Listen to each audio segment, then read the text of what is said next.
Hello, and welcome back to Designing for Movement, the UX for Mobility podcast. I'm Dr. Julian Brinkley, your host. In today's world, the way people get around is changing rapidly. From the emergence of ride-sharing and electric vehicles to autonomous vehicles and spacecraft, new technologies are fundamentally changing the way we move around our cities and beyond. I believe to understand existing mobility technologies, as well as to imagine what comes next, we must think beyond our understanding of mobility as purely getting from point A to point B, and must instead think about the experience of mobility itself.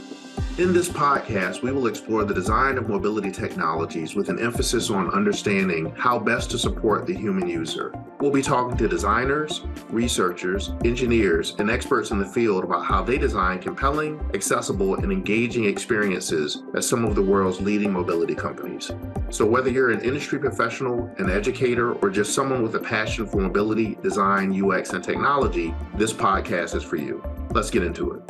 Welcome to Designing for Movement, the UX for Mobility podcast. Joining us today is Ridwan Pothigara, UX designer at General Motors. You may know General Motors as the company that brought you the Chevy Corvette and the Cadillac Escalade, but GM is also an American multinational corporation that designs, manufactures, markets, and distributes vehicles and vehicle parts. With a passion for innovation in the transportation industry, Ridwan brings his expertise in user experience design to help realize a safer, better, and more sustainable future. Prior to his role at General Motors, Ridwan gained valuable experience from various companies, including VIO, Momentum Design Lab, and Pastiche Home.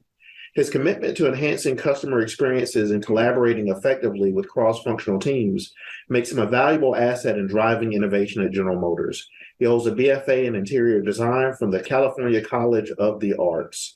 Welcome, Ridwan. Thank you for joining us. How are you doing today? I'm doing well, and thank you for having me. Wonderful. Really appreciate you making the time to join us on the podcast today. So let's jump right into it. So what attracted you to your current role at General Motors? What attracted you to it? And can you tell us a little bit more about what you do specifically? Sure. So my journey to the automotive industry started after my time at Momentum Design Lab. It was working with a variety of different industries at Momentum and a variety of different web and mobile products.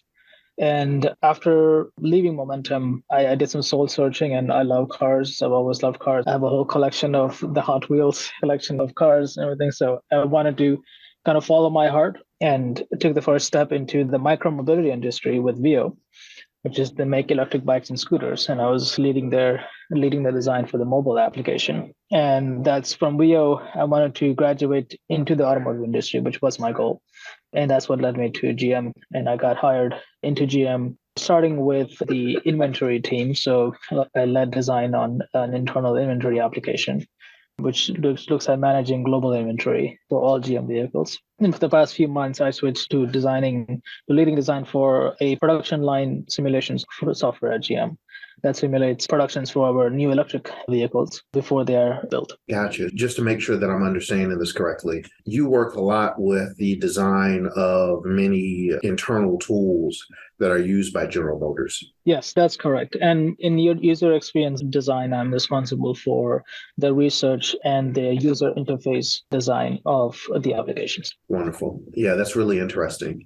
So what does a day in the life look like? Can you take me through that? Absolutely. So in a day in the life for me, currently as part of the manufacturing team is we work in an agile method here at GM. So we have agile software teams, which means that teams are working in sprints. So there's design sprints that last either 2 to 3 weeks, and that's followed by development sprints, which I work with software engineers, which are front end who are responsible for building the interface, and back end engineers who are responsible for the data that is feeding into these applications. And I work with product managers to make sure that we're aligned on the goal of the project, the business goal, the design goals, and aligning the engineering team on those goals as well. And we work in these cycles through testing and iterating on different versions of the software until we get until we meet our goal. Understood. So can you talk a little bit about, to the degree you can, I know with some of these systems and some of the things that people work on, there are limits to what you're actually able to speak about. What were some of the key challenges in your most recent project in terms of one of the systems that you were just describing, either the inventory management or something similar? What were some of the key challenges that you overcame? To be careful about the privacy, of course, here at GM with these applications. But I can give you some points on the key challenges on both of these. So the inventory side, it's you have gaps in data, right? That our sales team, our dealership networks, they're able to receiving incorrect data or not accurate data on when customers are getting their vehicles, right? In terms of delivery times, production changes, things like that. So there's a big delay in between the information relay between the dealerships and our customers. So the inventory application was fixing those information gaps by kind of providing this streamlined view and fixing those data issues. So the dealership people can immediately get the correct data and say like, hey, here's your vehicle. I can track it. I know exactly where it is. I know it's on this train coming to the next production plant for assembly. And this is exactly where it's going to get to you. A lot of companies currently don't have this super kind of accurate data on when their vehicles are getting to them and what stage of production they are in terms of delivery. So GM is one of the first companies to kind of solve that and get better at fixing and producing this data. So that sounds like a really complicated problem to solve, really. It's a lot of different stakeholders. What is generally your approach to trying to understand user needs? And I have a follow-up question to that as well, but I'll let you speak to that first. What techniques or strategies maybe did you use to get a firm understanding of what the key problem was from a business perspective that you were attempting to solve? Right. So UX research is the key here. That's really what user experience is. And the side is the user interface design. So UX research means that we are understanding the user needs by first contacting them, interviewing our internal users on the frustrations that they're having, their needs, the gaps of information they have, and what their needs are. And before we go into this research phase, obviously we're first aligning on the business goals, right? What does GM want to get out of this application, right? What are we trying to solve here? What's the business goal? What in terms of money savings, right? How much money is it saving GM? How effective is this application going to be? We align that with interviewing the users, creating a report on their frustrations, exactly which applications they use currently, what's not working for them. And we can then formalize a plan on the design side, which aligns exactly to that first of the business goal and then the research goal as well. Understood. You touched on something a moment ago, and we didn't really dive into it, and I wanted to give you an opportunity to really speak to this. You were talking about privacy. Can you talk a little bit more about that and, what that looks like in terms of the applications that you're working on and what you're designing? Yeah, so privacy, I can speak of it in two parts. And one is the actual privacy of the security of data in our internal side, which GM takes very seriously. So we have multiple levels of security clearance that who has access to what data in terms of looking in just internally for GM employees. And use the same level of security clearances and security level is reflected in the vehicles that GM makes as well. So as we know that there's more and more data that's being used in vehicles, there's more and more screens, more and more applications, more and more software use that's happening. And how do we protect this data? So in terms of privacy of customer data plus employee data, there's again multiple levels of security clearances happening. There's big emphasis on user-based permissions all going on as well on who has access to what data and checks where, and we have a layered security system where if there is a cyber attack on the data, there's layers of security where we have one wall basically blocking out the attacks. If one fails, then the other is set up. So we have this level of protection from both internal and external data. That makes sense. So to follow up on that, when you're actually designing user interfaces and experiences, are there any considerations that you take into account to ensure the protection of sensitive user data and privacy? Yes, and relates back to my previous answer as well on user permissions. So in a user interface level, user management is key here. So making it easy for admins to understand who has access to what is their level, where is their security clearance, easily for them to manage that list of people. And in terms of based on GM IDs and who has clearance to what. But also the challenging part of this is just encryption of data as well. So we have to really be careful about in terms of data flow in terms of applications. So there is a specific channel of data that is because of security clearances can only be access to one app or the other apps. So in terms of does UX user experience design, you have to make sure work with the engineers on making sure that, hey, if this application has the correct data, are we going to have any error states that the user is going to come across because they don't have access to the current data? So designing for those as well, kind of backup data sources, actions that they can do to fix situations in terms of user permissions, things like that is something that we have gone for when designing the application.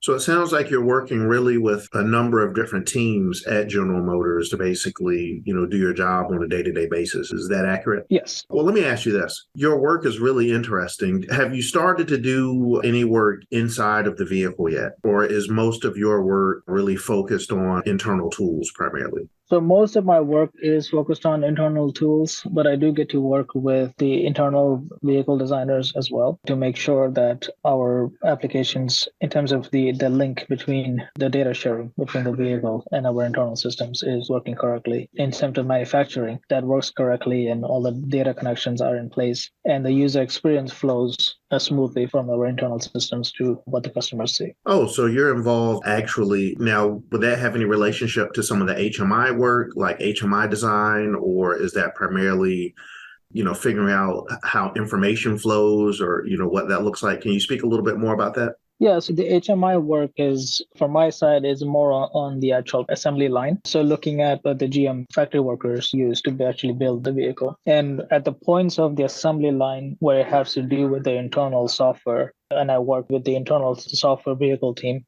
to make sure that there's no issues in terms of data that they would have to set up their operating systems. Okay. Yeah, that sounds really interesting. How did you really get into this line of work? Like, what was your journey to basically get here? So my journey, I've been at GM for over 2 years now. And from the inventory side, I was very interested in getting into learning more about the manufacturing process and how vehicles are built exactly, and touring the plants as well, of course, and observing how everything is built. And just the challenge of the software side of manufacturing is manufacturing. Because it's such a dense, information heavy process that has a lot of insider knowledge in terms of user depth. And that's something that is always a user experience is not really has seen a lot of light in this space. So I was interested in that aspect of it as well, that there's a lot of challenges in how to make a better user experience that you have currently in manufacturing. In terms of HMI controls, there's UI design as well, and designing for better management of our production of our vehicles. Now, what type of impact has your work had up to this point? I would imagine that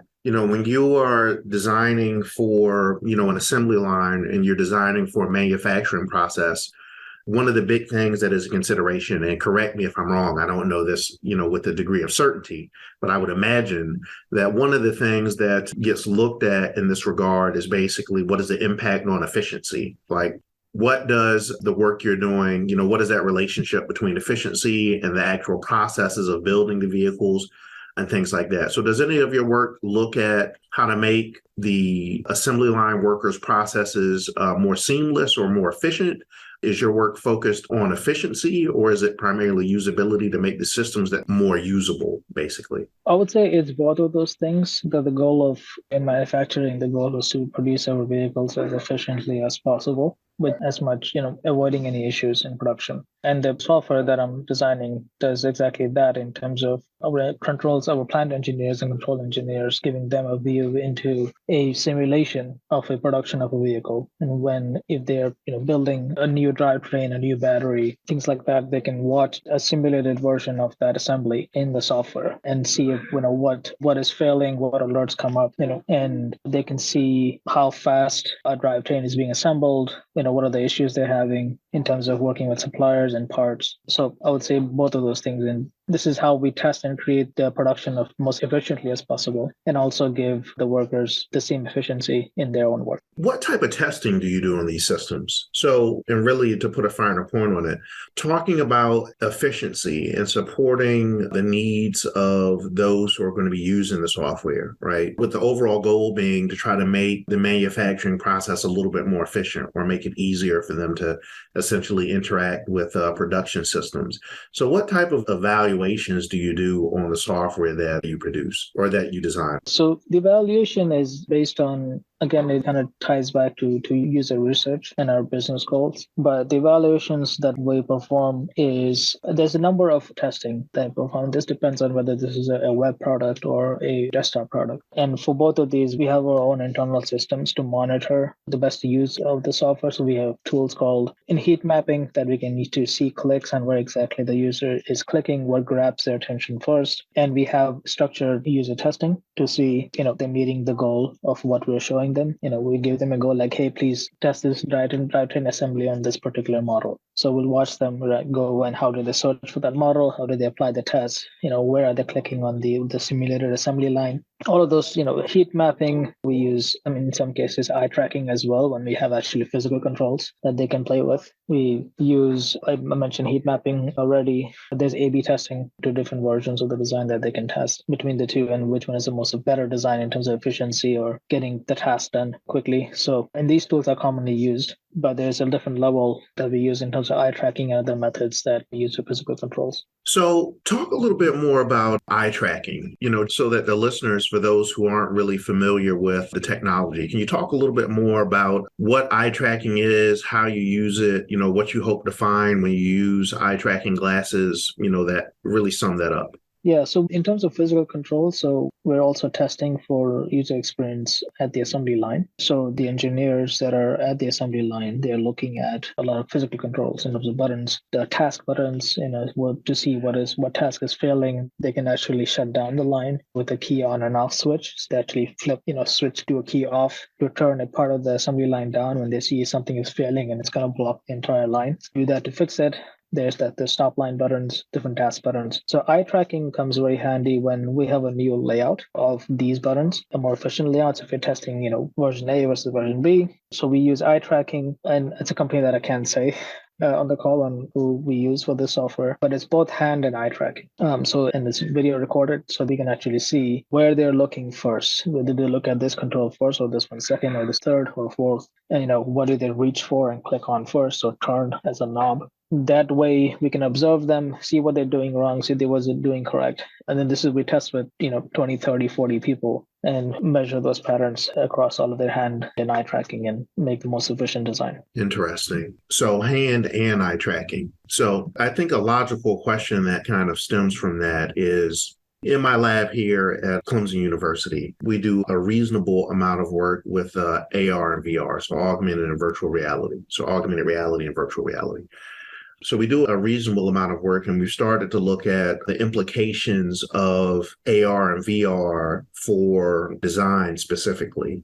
So is it possible to create virtual environments that make it a little bit easier for us to design and then evaluate prototypes, versus creating physical prototypes that we have to design, we have to build, so on and so forth, that are, more difficult to change, things of that nature.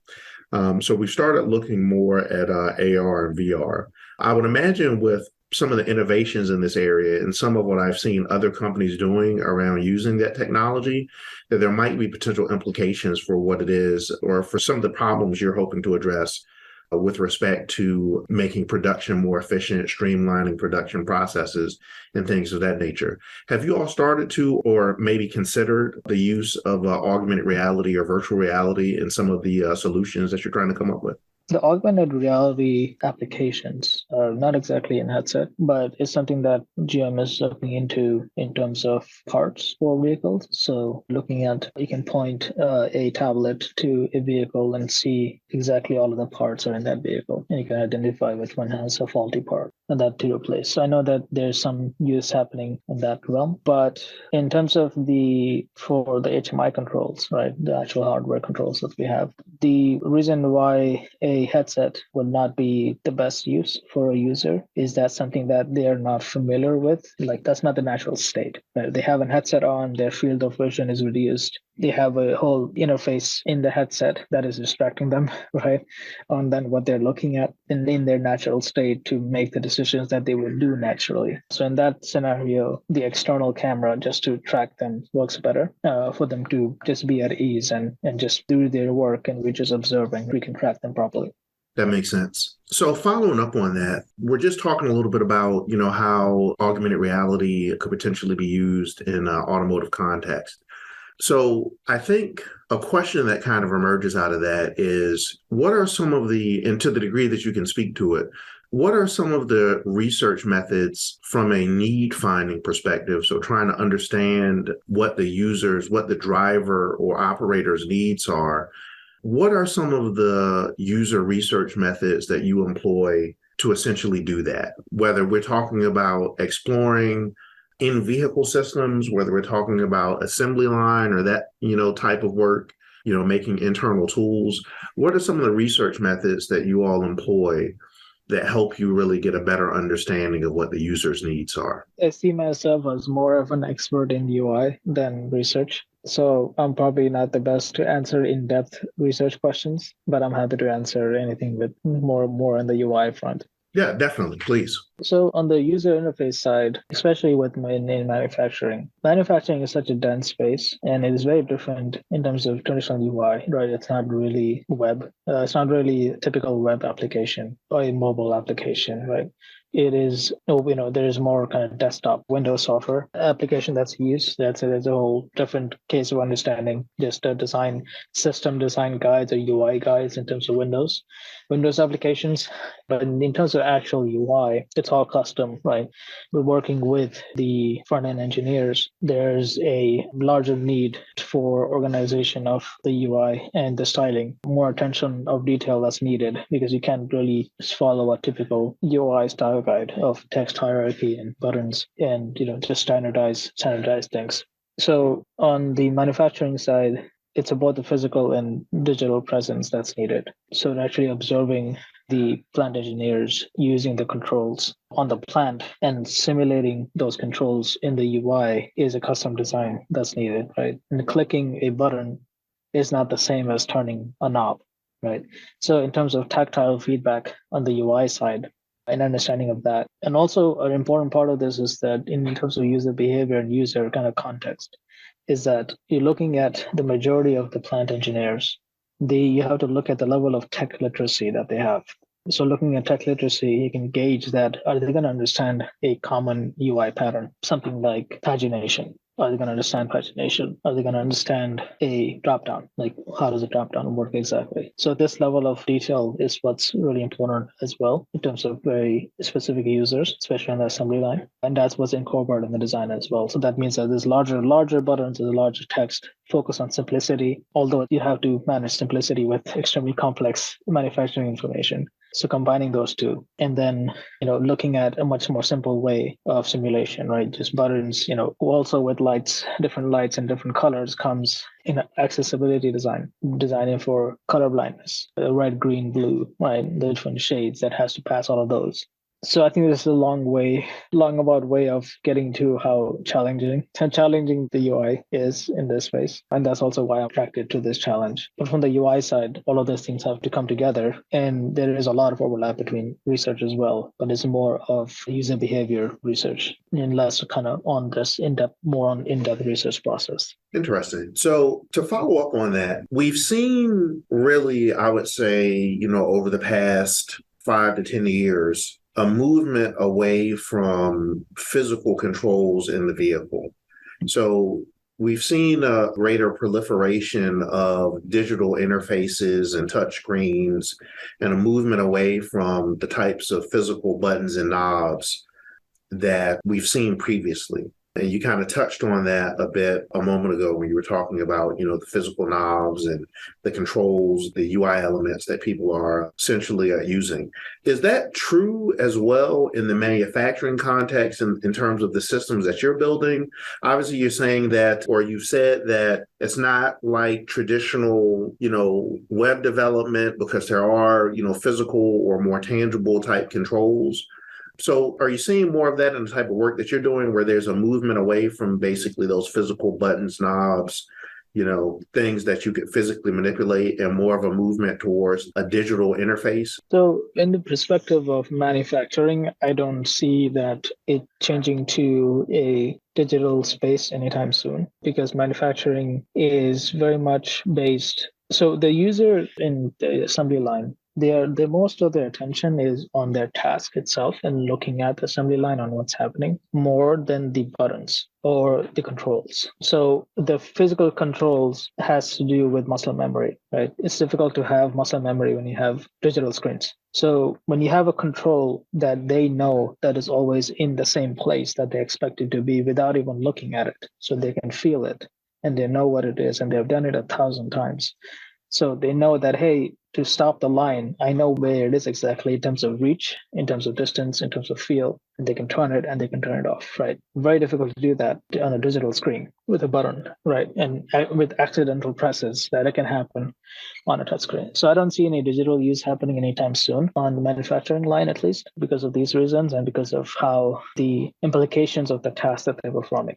Accidentally stopping an entire line at GM is very costly. So it has to be something that is more weighted in terms of actual physical material. Okay. You make a really compelling argument there. As you were talking, I was thinking about someone on an assembly line, using that muscle memory to basically take an action, and really how would you support that basically with a touchscreen? I agree that it would probably be pretty difficult to do that. So to talk a little bit more about design, so to go into a little bit more depth as far as that goes, are there any UI designers that you follow that inspire or inform your work? So I think I'm a bit different in this sense when it comes to following people. I follow more of the types of work that I'm looking for more than the designers themselves. So I like to get as much inspiration and different styles and different ideas as much as possible. So I mean, one of my favorite websites to use is Dribble for UI inspiration. And so to answer that, I don't have specific names, but I have groups. I make basically mood boards and different groups of different UI patterns that I find fascinating and unique to follow. Interesting. So you use Dribble and kind of mine the web and other sources of inspiration. Yeah. So within Dribble, it's more on, let's say that I want to see a particular button pattern that is more of a control-based pattern of like pulling a lever, right? Or a slider. Then I make a group for that. Then I scour different ideas, not based on the designers themselves, but based on the idea. And I bring together all of those ideas into that group. And then I make another group for another pattern. So it's based on the actual content of the UI and more than the artist, the designer. No, I think that makes sense. So you're driven more by the artifact. So what is their art? What is the end product, and how can that inform what it is you're doing versus really being, overly focused on a particular individual or person who's basically producing that work? I think that makes a lot of sense. So what type of things normally inspire you? I know that's somewhat of a broad question, but you talk about using Dribble and looking at things on the web. UI, in terms of how I really think about really any type of design activity, a lot of it I feel like is predicated on having good inputs. So inspiring yourself, exposing yourself to a number of different tools and techniques, things of that nature. So what normally inspires you? What gets you motivated to design, and what kind of informs your specific approach? So I would speak first at a higher level that I love nature and I'm inspired by nature in terms of my design as well. There's lots of things personally for me to learn from nature. For example, if you look at, and this is something that I try to connect patterns in nature and with animals and with plants that I do with my UI design. So for example, if you look at a pattern of a leaf, there's a center line and there's essentially the vein patterns that are going off. And if you look at the different patterns, there's a top down or right to left happening. And if you look at UI design, right, there's a left to right or right to left pattern, right, that people read from, right? And if you look at, those plant design like roots and the way that they spread, there's some informational guidance, right, that you can take from that. What is the most important thing to see first? What is the second, third, right? In terms of level, in terms of spreading information. I look at, patterns of animal behavior, right? So if you look at how, and even, so simple things of like rain, right? Like, water patterns. If you look at, for example, a squirrel with a nut, right? And how they open the nut, right? So like in terms of difficulty of information, opening that security, right? There was a pattern from that I incorporated into one of my designs. And this was not a GM, it was a previous company, about literally opening, like breaking a button or breaking a page to get to information. That's something that they can't easily change because that has a bigger impact, right? So this type of things, and in nature is a big inspiration for me in that sense. So that reminds me of a project that I worked on maybe about 10 years ago at this point. And what really struck me about what you just said was the idea of animal behavior. So we were working on at that time was trying to leverage insect behavior and then applying that to the design of algorithms. So we were specifically looking at the behavior of the harvester ant, which if you pay attention to the harvester ant or you do any research on it, it's really interesting the way they basically get around their environment. So what we wanted to do was to see if we could leverage what we observed about how they move around their physical space and apply that to algorithms that govern how autonomous vehicles, how a fleet of autonomous vehicles would basically move around similarly constrained type of space. So I think there's a lot that can be drawn from nature. So I really think that, what you just shared will probably resonate with a lot of people who also look to nature for, how to do specific things or, to draw best practices or insights even, into design. So that's really interesting. So we're running short on time. So I wanted to, just ask my last few questions. What would be some strategies or what would be some advice that you would give to someone, maybe a student, someone who's in high school or someone who's in college, maybe a freshman or a sophomore, who's interested in getting into the automotive industry and doing what you do? What would you tell them in terms of how to get there? So the first advice I would give to a student, someone that's learning user experience and also wants to get into the automotive industry is, well, the first high level is always follow your heart, really listen to your heart and what it's saying and what is something that is pulling you in one direction. There's a good reason for that. So, if you have back of your mind that you have an interest in the automotive space, go for it, learn more about it. You will find your path within this space. The other is in terms of the automotive industry, I would say, always learn as much as you can about the current trends in the automotive industry in terms of vehicles, in terms of the technology. There's more and more technology that's being used and more software that's being used in the vehicles. That's just how it's going to be, right? That's where it's headed. And in terms of electric vehicles as well, in terms of battery information, battery type, where it's being sourced from, all of these details, as much as possible, you can learn because that can only help you in the type of work that you do and to have that context. The other advice, very important advice, that's something that I didn't learn I studied interaction design in my school, was to learn how to work with software teams when you get to a company, right? When you're working in a company, you're learning about the agile software method, right? Agile development. When you be working, how to work with software engineers, how to work with product managers, what is the system that they all follow? How do you communicate with each other? These are very important things to learn. This is what actually people look for when you're doing internships as well, and something that you can learn quickly on. So that's something that I would say, the last point I would say is very important for a student. Very good advice. And I hope those who are listening really take that to heart, especially what you said about following your heart, when you're pulled in a specific direction. I think that's very well put. Finally, who in the world of the automotive industry would you most like to take to lunch? That's a question that I like to always end on. Who in the automotive industry, if you could pick anyone, would you most like to take to lunch? Oh, that's a tough question. So I would say, Mary Barra is a GM's CEO and Jim Farley, the Ford CEO. Well, why I'm interested in both, but I can start with Ford. I think Ford does a really good job of understanding market mechanics and understanding what customers want in terms of products, as well as GM. That's something that I personally want to learn more about and get better at, is understanding more on the business side and what are market mechanics, what are projections, like what do customers want? How do you make a product that even people don't know what they want, but they need, right? Understanding that part of it, something that's more than design, a more higher level than design. So learning that from Jim Farley, learning that from Mary Barra. I know people would say, what about Elon Musk? But I personally would leave him out because of other reasons that I have that I'm not going to mention. I would say those two. I think both GM and Ford has done a great job of producing vehicles that people want and they look for and they get excited about, and they have such a long histories of automotive history in the world. So there's a lot to learn from those two. Wonderful. Well, thank you for taking the time to speak with me today. I really appreciate it. I think we covered a lot of topics in the time that we've spent that many people will probably be able to get a lot from. So thank you for joining me today, and hopefully we will talk soon. Yes, thank you so much for having me, and this was a lot of fun. Thank you again. So we were joined by Ridwan Pothigara, and this is Designing for Movement, the UX for Mobility podcast. Thank you very much.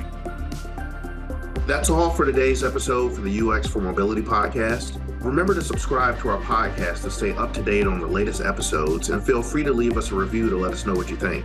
And a special thanks to our guests for sharing their expertise with us, and to our listeners for tuning in. Join me again next time for more exciting discussions on Designing for Movement, the UX for Mobility podcast.